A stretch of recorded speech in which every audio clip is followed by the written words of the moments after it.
Episode 45. Hey guys, welcome to Into the 99. I'm one of your hosts, Daniel. And I am Hope.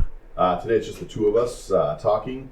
And yeah, we're bringing you an episode about something dear to Hope's heart. It is definitely dear to my heart. And not for the reasons that all you other animals might be thinking. It's Jumpstart. And obviously this week, Jumpstart dropped, finally, after many, many weeks of delay. And after all the building of all of that hype. Yeah, so it's the reason Hope wants to talk about Jumpstart is she's not, unlike us, just excited about the Legendaries. So yeah. Animals, like I said. I'd like to quickly touch on just some of the Legendaries, some of the thoughts fast. Totally. There's obviously Tiny Bones. Everyone wants Tiny Bones. Tiny Bones is a really, really cool one. Everybody wants her. Nobody got Tiny Bones. Yeah, it was such a rare pull. It just blew me away. Well, something that I didn't even really consider, but there's only 6 new Mythics in this set. Yeah, and they're the ones that everyone wants. Yeah. So the new legendary creatures, and I might have got some wrong, but there's Muxus, which is the goblin. Yeah. Tiny Bones, which is the discard tribal commander, I guess. Yeah. Little bones. Yeah. Salt tribal, yeah. Emiel is the unicorn that bounces things in and out. There's Oramos, which is a weird, if you would draw cards, he get with your library having nothing in it, he gets 1/1 counters instead. He's a very strange self-mill draw. Yeah, very cool. Yeah. And then, what was the other one that I'm missing? Oh, there was Kel's Fight Fixer.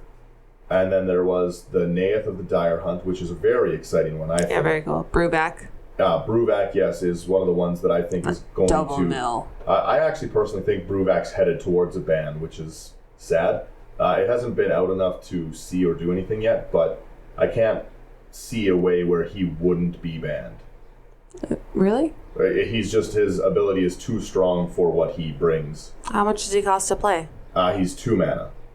2 mana? Yes, he's only 2 mana, and if an opponent would mill a card, they mill twice as much instead.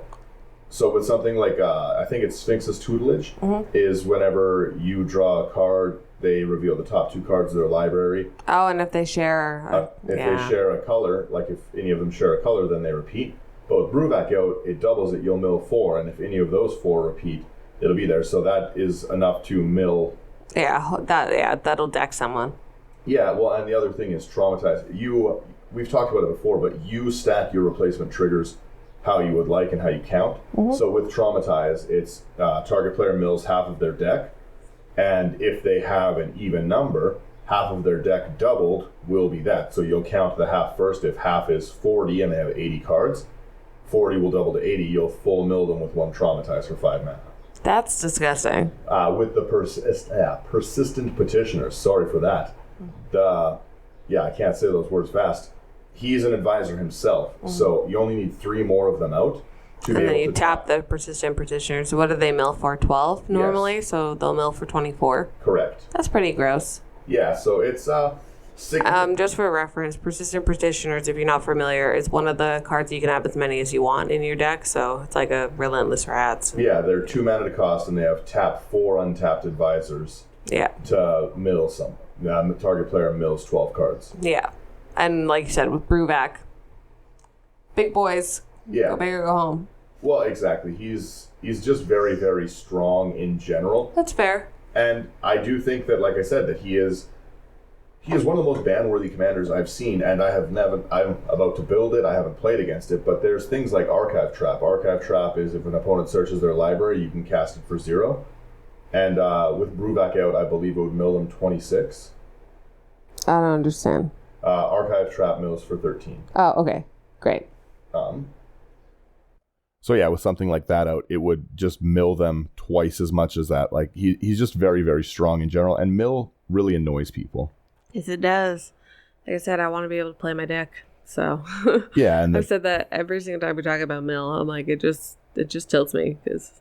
Well, and honestly, you need to be able to have, if you have to build your deck against mill, then it's pretty annoying, right? Like if you don't have a Gaia's Blessing or one of the Titans or a Graveyard Reset built in. It's very difficult to deal with. Yeah, and if it's not part of your meta, then you're not building that way. And if you're not building that way, then why would you put it in? You get annihilated, yeah. Yeah. So, to that end, though, we could talk about the legendary creatures in this set and like...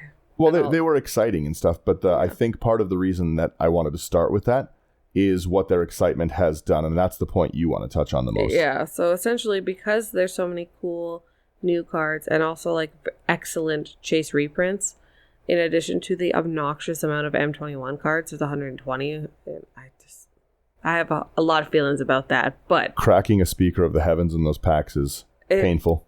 Yeah, it like broke every piece of me. But anyways, my issue with all of this is like, yeah, it's good. It's obviously good. Like it makes it brings interest to the set for people that weren't going to buy it normally.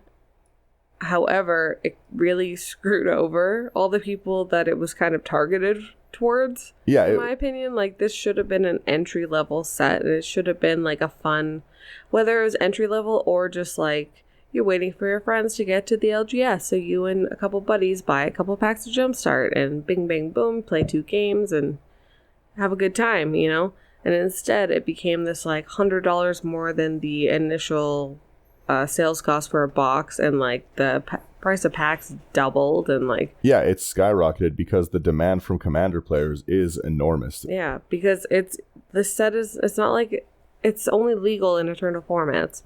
Our player base is insatiable. Let's not get that twisted. We have a problem that as a group we do need to address. Totally. Well, don't get me wrong, like Wizards isn't stupid. Like they know what they did. They know exactly what they were doing. They put in a bunch of like really good commanders, really good commander staples, and really excellent commander reprints. Like you don't reprint a Craterhoof Behemoth and an Oracle Moldiah by accident. Yeah. Well, there's no way to not have Commander players swarm your product if that's in it. Yeah, like, well, and in addition to a ton of other stuff, and there's also, like, even the new cards are just, like, really good for Commander. Like, even the Dinosaur Elf. Yeah, Allosaurus Shepherd. That's nasty, The boys. 1-drop, so it's an elf for 1 mana, a 1/1, I believe. Regardless, it's a 1/1 that can't be countered, your green spells can't be countered, and it has a mana sink to turn all elves that you have on the board into 5/5 dinosaurs. It slots into every elf deck that's ever imagined. Dinosaurs have trample? I don't know if they have trample. I think they might. Anyways. Regardless, you can turn all of your elves into 5/5 with 6 mana, and for anyone who's ever seen an elf deck or has the idea of an elf deck, 5 mana is nothing. Yeah. 6 mana, sorry, I believe. Who cares? It could be 10 mana and it would still be just as good. Well, and just as accessible. It's also really, really good for anyone who's running like a Painter Servant kind of combo, because if you're in a color that has green and you have a Painter Servant, suddenly all your spells are uncounterable. That's absurdly strong from a competitive standpoint at the very least. It is an amazing competitive staple. It needs to go in every deck that runs Food Chain, because that's what kills Food Chain, is like you have to try do it when people are tapped out or you have a way to get it onto the board, whereas Allosaurus Shepherd can't be countered, so you can't kill it, and then you also can't kill. No one will have. You have to kill it. You can't stop it. But no one will have priority after its resolution again, because it's not entering the battlefield, so no one can kill it after it starts before you go and cast your. They can try kill it in response to you casting it, but it doesn't matter anymore. It is a very strong competitive card at the very minimum. Yeah, well, I was going to say it's a very strong card for casual play, and it is, in addition to that, a very strong competitive card. But the other thing, too, is that, like you said, they put so many things in like this. I'm not super happy with this Craterhoof reprint because it's not really a meaningful one. For everyone who does not know about Jumpstart, I guess we should have started by explaining that. Yeah. Jumpstart has themed boosters. I'll let Hope take it away on those. Yeah, so I think there's 47 or so themed boosters. It might be a little bit more or less, but it was 47-ish. And each of those boosters has potential to have different cards in it, with the exception of some. Like, so the Rogues pack is always just going to have Gaunty, a Thieves Guild Enforcer. But the Elves one could have Oracle and Moldiah, or it could have a Craterhoof Behemoth. Or the Allosaurus Shepherd. Yeah. Oh yeah. Was that in the? It was in Elves. Yeah. Yeah. So there's just no. You might get the same theme pack 3 times, but get the exact same pack 3 times, even though there's 3 different variants. Yeah. The pack diversity was not great. Yeah. That's the thing. Even like, for example, using our Lord and Savior Tiny Bones as an example, Tiny Bones is in like the discarding theme pack. I haven't seen a single discarding theme pack. I haven't seen one. And Tiny Bones is not the only rare in that pack. So not only do you have to get the Tiny Bones pack, but you also have to get the one with Tiny Bones in it. And it's the same thing for Brewback. Brewback was in the milling one, and I only saw 2 milling ones. Yep. And I saw 4, 5, 6 or so boxes opened, and I only saw 2 of those themes. Well, we cracked 2 full boxes ourselves. Yeah. So. And then I think my brother also cracked 2. Our friend at the store, Matt, cracked 2.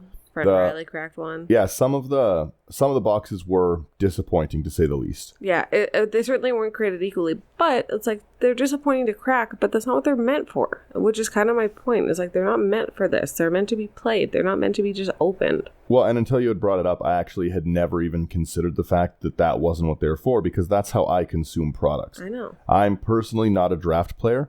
I like to just open boxes and put them into decks. I see the spoiler season going off. I get excited. I think, oh, well, I'm going to build this Tiny Bones deck based on this.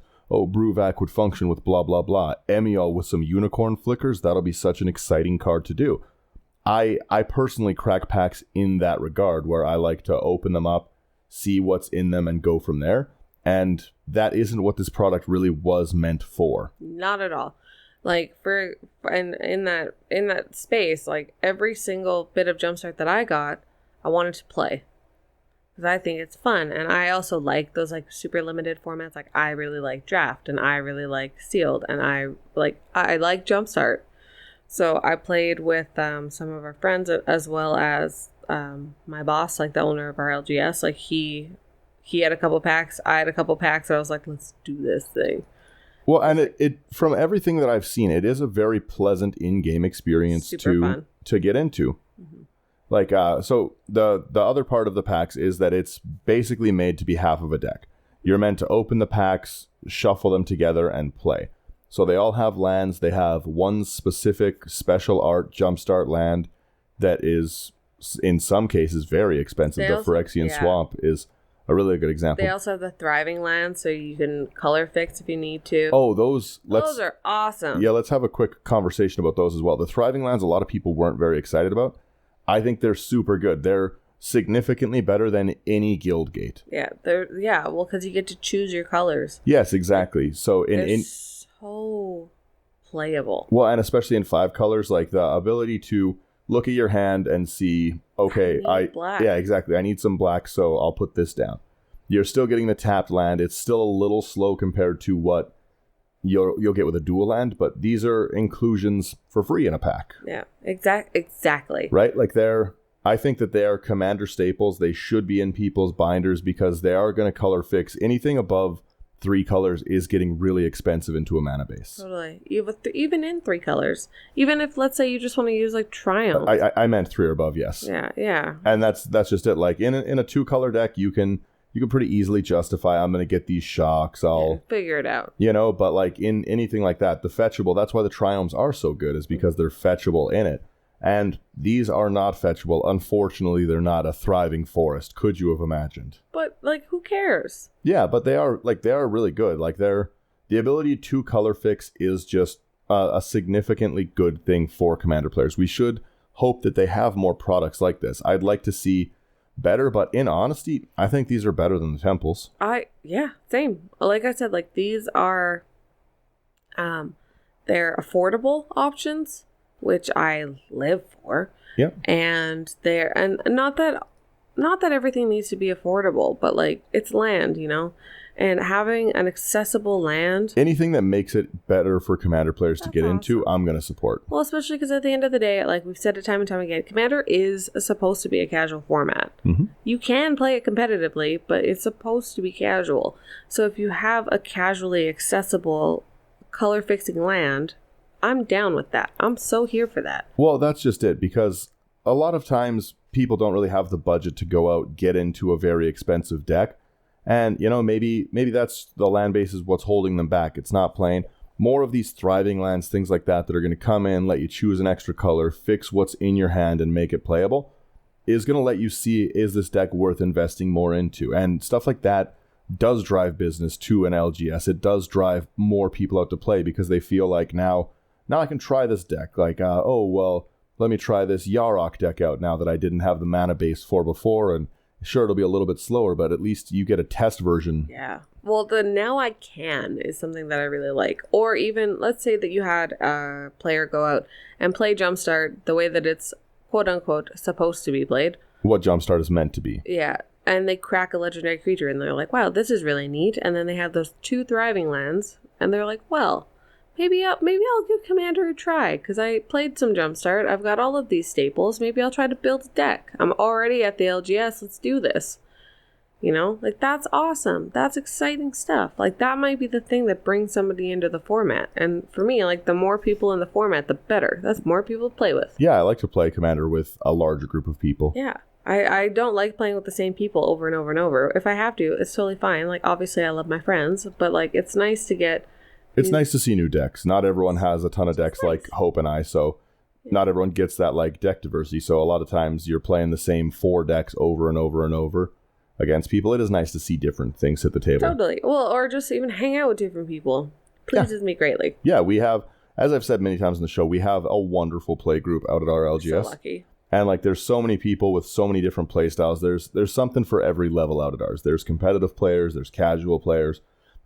We've got Sherman, like Book Tribal and stuff, where there's people who just like to play silly things and hang out with their friends. Like that's what Commander's supposed to be. Well, that's exactly it. You know, Commander's supposed to be fun. And and that's exactly what Jumpstart was supposed to be. Jumpstart was supposed to be like a fun, chill time. Get together with your friends. Yeah, it's supposed to be like lazy man's draft, you know? So I guess what I kind of wanted to ask you then is, what do you think Wizards should do in the future, and like what do you think Commander players should do? Because obviously if they stuff Oracle of Moldiah, Craterhoof Behemoth, new legendary creatures, we've got Sholdred, you have Reanimates, they've pushed Rhystic Studies into the boxes. How do you release a product like that without Commander players swarming it?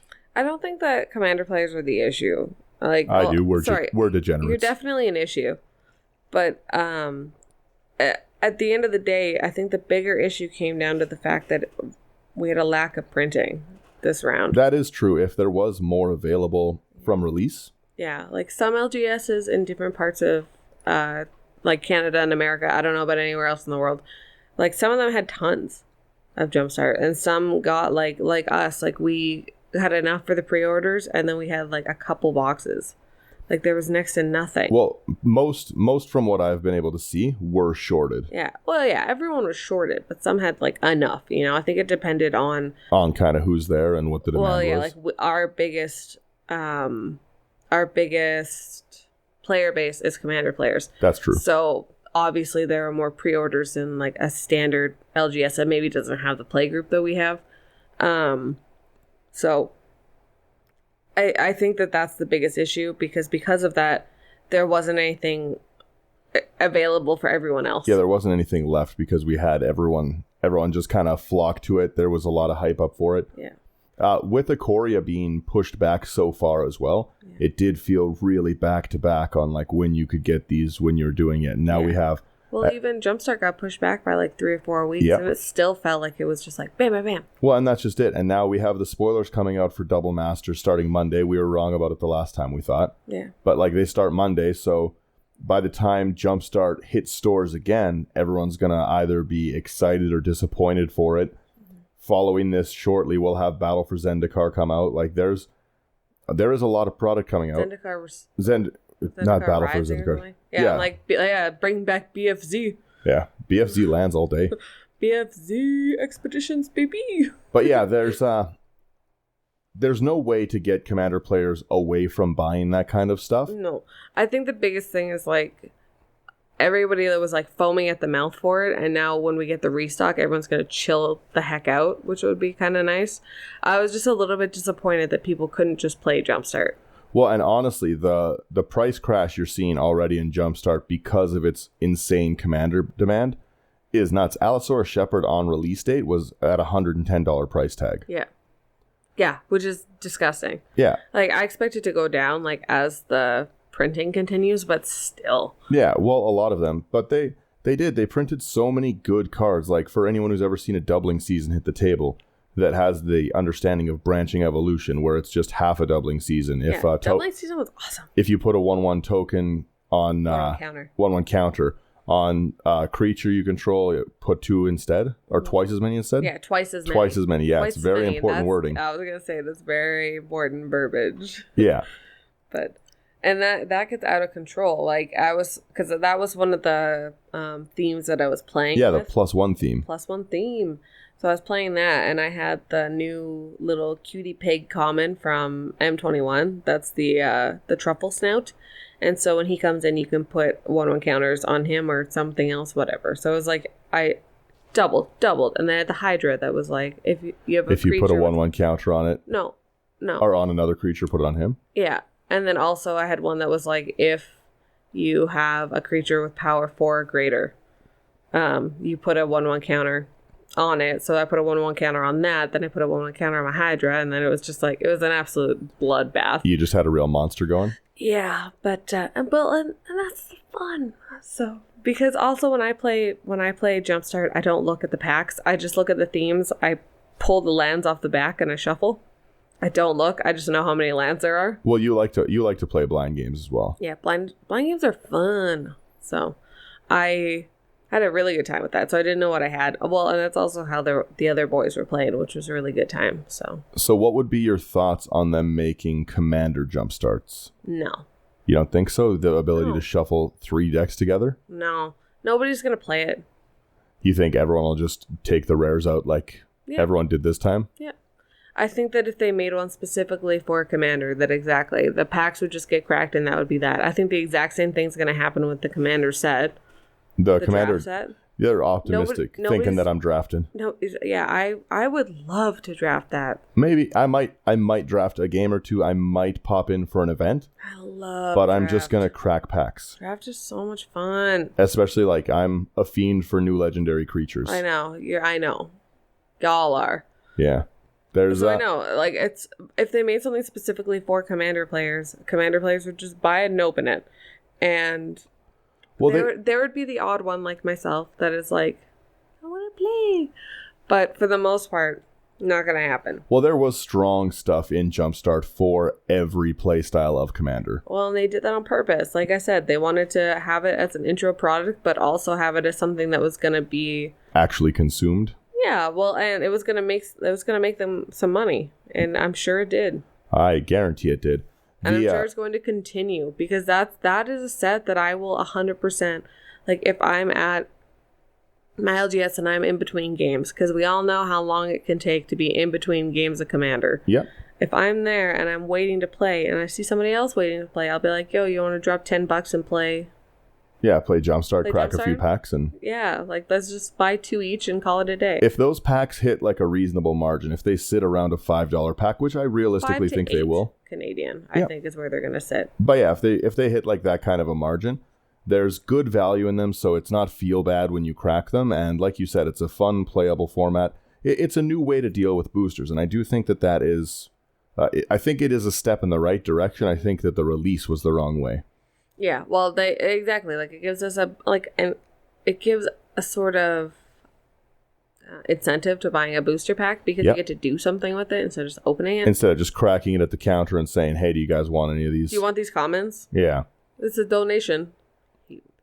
I leave so many all the time. Don't. Sometimes I take them home, but we have the commons. Oh, I can imagine.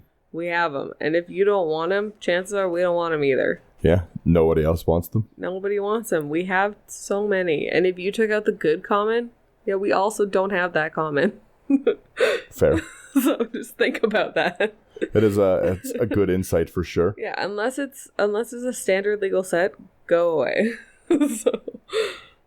Hope does not speak for her game store. No, I don't. But no, there's I do think... But I have to sort for my game store. That is true.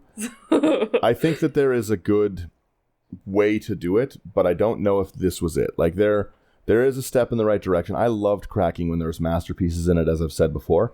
It's exciting. But at the same time, like I might have played a few games of Jumpstart if somebody had approached me in the way Hope was talking, where hey, it's the middle of a game, let's just play while we're waiting for everyone to finish. I was going to say, I did approach you to play Jumpstart. Yeah, I was too busy cracking packs. Yeah. I had a box I was trying to get Daniel to play with me, and he wouldn't because he is a fiend. We were so excited to crack those packs, we didn't even film the box opening for this set. That's true.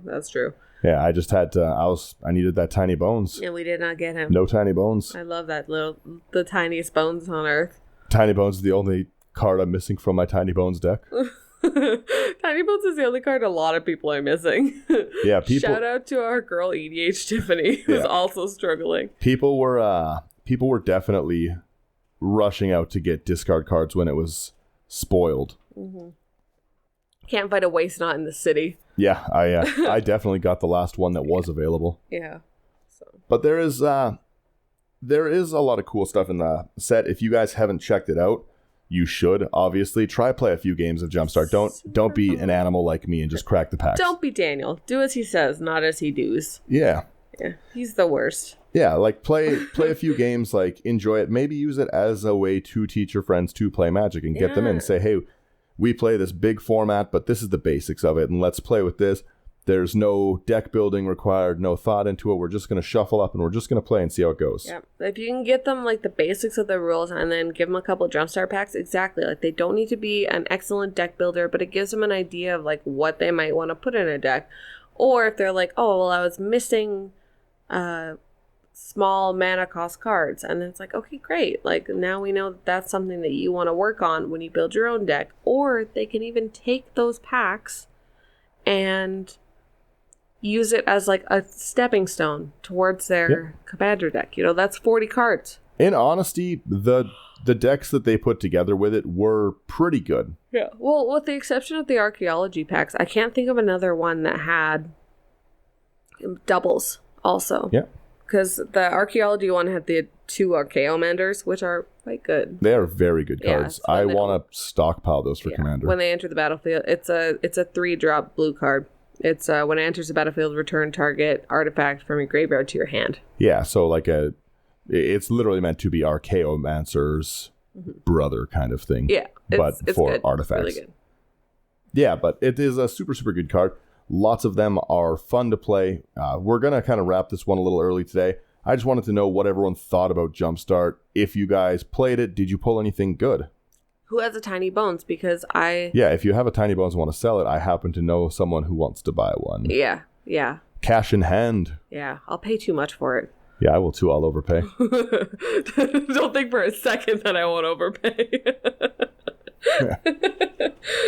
Yeah, for anyone listening who wants to sell it, just send your $200 offers for the card to Brian at on Instagram, and I'll have Hope cut you a check. Wonderful. Yeah, on behalf of Brian. Yes, on behalf of Brian. Yeah, this was a gift from him. We love him. Thank you guys so much for tuning in. Again, you can find all of our stuff on the all normal of our socials, all of our socials on Facebook, Instagram, Twitter. We have new episodes every week coming out. We do bonus episodes. Spoiler, this week's bonus episode is going to be midweek because I want to talk about the Double Masters coming out. I get it. Spoiler. Haha. Yeah. Everyone's been rushing to pre-order these boxes, and we have no idea what's in them. What? The mana crypt that you probably won't get? Yeah, exactly. So like it could be a bust set, and I think that I don't think it will be. I hope it's not. But it could be. But that's the thing. There's no like people are basically like $400 for a mystery box. I'm in. Well, I think the thing is like look at all of the product that's come out so far. You know, this year has been disgusting for product quality. They understand that we're going to keep buying stuff. Yeah, well, and they keep pushing the limits of what we'll buy. Yeah, like I want a VIP pack, but I can't. In good conscience, sorry, it's even wrecking my brain. I shouldn't buy a VIP pack. Absolutely not. I'm going to buy VIP packs. Don't. Why? Honestly, it's the ultimate flex. Don't do that. I need these lands. Look at me. I know that nobody else can see him, but he's doing the like eyes pointing, fingers at his eyes, fingers at my eyes. Don't do that. Oh, I'm gonna, for sure. I want a divorce. Can't have one. Can't have a VIP pack, though. But yeah, anyways, let us know. Do you have any predictions for what's coming in Double Masters as well? We want to know that as well. Hopefully everyone's back in studio next week. Just a busy weekend for everyone. So, but yeah, hopefully we see everyone. Make sure to say hi to Brian and Sherman for us. And yeah, again, thank you guys so much for tuning in. We will see you next week. Catch you later. Bye.